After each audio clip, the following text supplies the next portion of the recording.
Здравейте! Днес искам да направя един домашен тест на нова неръждаема стомана, от която успях да направя нож, и искам да тествам нейните качества, за да видим дали е добра. Първото, което искам да направя е ножа след закаляване, изтокан.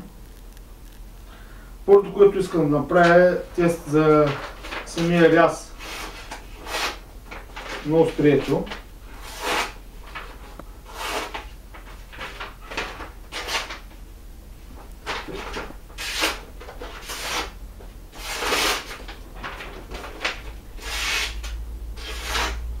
Общо взето ножа се справя добре. Сега искам да видя какво ще се случи с монета, за да проверим неговата твърдост.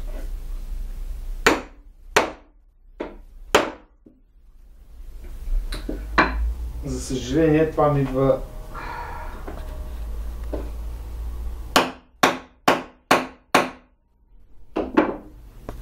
така. Виждаме, че монетата има поразяване. Не е толкова важно обаче какво е станало с монетата, важното е какво е станало с ножа. Не знам дали се вижда добре, но общо взето острието не е мръднало. Сега искам да видя какво ще се случи с няколко удара върху кокъл. Това е свински кокъл, който взех. Много хора искат ножови, които са добри и удачни, за да режат кокъли. Аз винаги казвам, че нож, който реже, трудно би могъл да сече кокъли, но да видим какво ще се случи.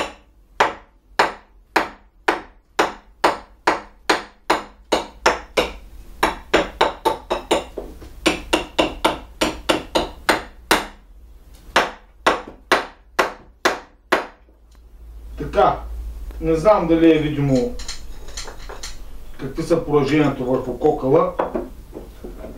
Няма да почвам, или пък нека да пробвам и с чука да видим какво се случи.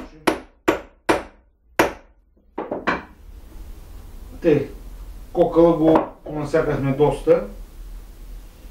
По острието няма никакви видими забележки, но това, което искам да видя, дали сега ще има възможност да режем хартията. И първия път се справя доста добре.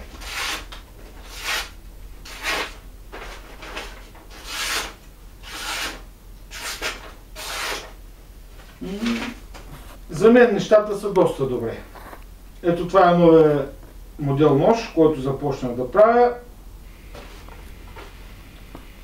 Правихме лек тест върху монета. Тест върху кокъл.